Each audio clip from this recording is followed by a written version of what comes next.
Happy HBK Wellness Wednesday, everyone. Master trainer and wellness enthusiast Kiona Leah. Back with you guys after a short recess from the Wellness Wednesdays. I apologize for that. There were all kinds of different things going on, pulling me in many different directions over the last couple Wednesdays. So I'm sorry I couldn't get here with you guys to deliver some wellness information. Some of what has been going on for me lately is my poor skin. You guys know that I was struggling with poison oak for 1 week, which took me out for one time. Just barely kind of almost was recovered from that. Went to the beach and got a sunburn. And just barely recovered from that and went whitewater rafting. But did finally manage to not further and worsen that sunburn. So I thought a topic near and dear to my blonde little heart is I was going to talk about skincare for the sun in particular this week. So we're talking all about skincare for your sun. First and foremost is we have to make sure that we wear a good, high quality sunblock. Number one. What kind you wear is totally and completely up to you. Personally, I really find that I only get good, reliable coverage from a spray-on sunblock. Different varieties work okay, whether it's Coppertone, Banana Boat, Neutrogena, or some of our more natural brands. As long as it's a spray-on, a continuous spray. One key with that is don't just spray it.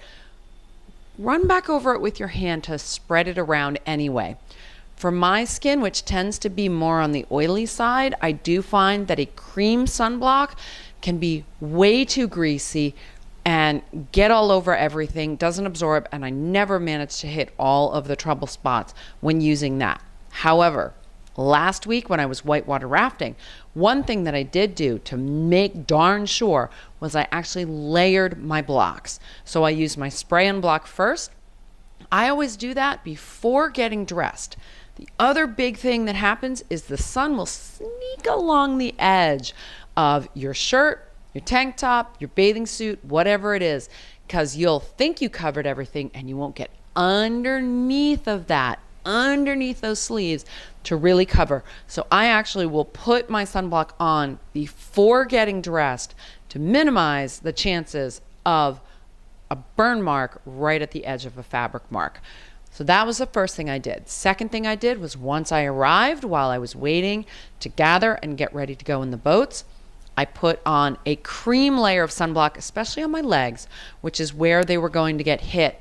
Worst of all, be close to the water, have lots of reflection, and surface straight up to the sun.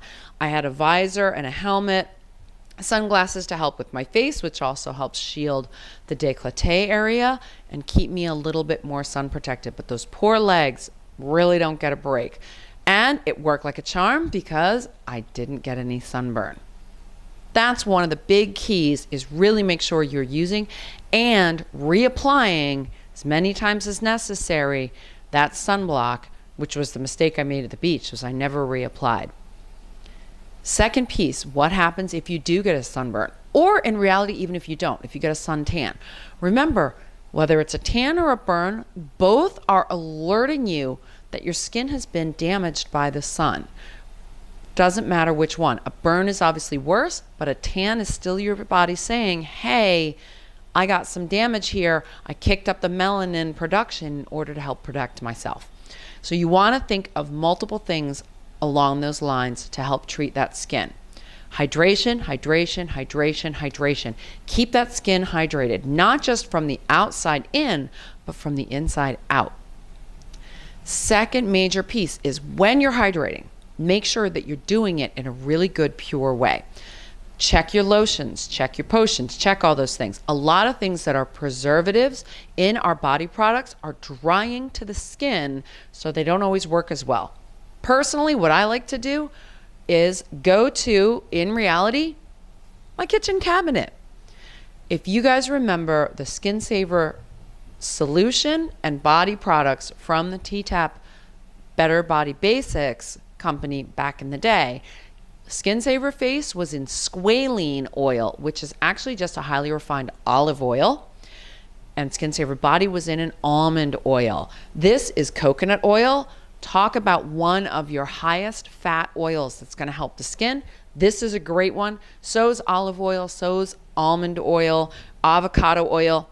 Think about your food allergies, however. I had to give up my almond oil because of the fact that I'm allergic to nuts, it turns out. Another great thing is going to be a vitamin E or a vitamin A. Again, these are easily available at a health food store or online. This is really going to help moisturize and protect that skin. If you really want to get fancy with yourself, you can get borage seed oil, which is a very fatty oil. All of these can be blended. Personally, I use a little shaker bottle or squeeze bottle in my shower, blend a few of those together, use it after my shower. You can put in a couple drops of your favorite essential oils for smell or for skin tightening. Use that before you towel off. Very, very important. The other thing you can do with that sunburn is get a facial spray. Didn't bring my facial spray down with me. I should have done that. But get a spray, whether it's a toner spray. Again, you want a moisturizing spray with, if you can get it, aloe. Aloe juice is what this is. Very sprayable. You can get that in there with your essential oils, maybe a little bit of regular oil. Get that skin wet, put that oil over top of it. I was doing this 2 or 3 times a day with the really bad burn parts on my body. And again, remember, if you're tan, may be helpful for that as well. If you're using aloe, I had somebody say this to me when I had my issues with the sunburn. They said, aloe doesn't work. It just makes it work. It just stings. That is true. Again, this goes back to if you get those aloe gels at CVS, at the health food store, they've got bright colors in them and they're blue and they're green and they look cooling. They're not. A lot of those ingredients are food colorings and food dyes, which your skin doesn't need, number one. And number two, the preservatives and the emulsifiers dry out your skin and they sting like crazy. You really want to get something like this. This has to be kept in the refrigerator. Go to your health food store and pick up a bottle of aloe juice. They do make aloe gels as well that are thicker, but it should have to go in the fridge because it has no preservatives. Or grow your own aloe. Get yourself a nice pot, a nice sunny window, or if you live in a tropical climate like my mother in Florida, you can grow it right outside. That is by far your absolute best source. Cut it right off the plant. You can slice it open. You can put the gel on, or get yourself a big chunk of it, slice it over, put it on there, wrap the bandage around it, leave it be. You will be amazed how quickly that skin damage evaporates. Last final thing before we get out of here is remember our brushing helps exfoliate the skin and toughen it up. As soon as you are able to brush, even if it's gently, do it. That is going to help your recovery. It's going to minimize peeling if you end up trying to peel, and it's going to help strengthen and rebuild the skin for next time. So really make sure as soon as you're able to keep up with that skin brushing to help that skin help itself rebuild and come back stronger, firmer, and more moist. So those are some of my fun in the sun tips on an HBK Wellness Wednesday. Make sure and tell me what your favorite tips and tricks are. Share with everybody. And I'm always looking for comments. We're actually getting into the hottest part of the summer now. What other topics for this time of year do you guys want to talk about? Comment below or make sure and direct message me. Let me know. And in the meantime, I'm Keona Leah. I want to see you move, live, and thrive. So I'll see you on the next one.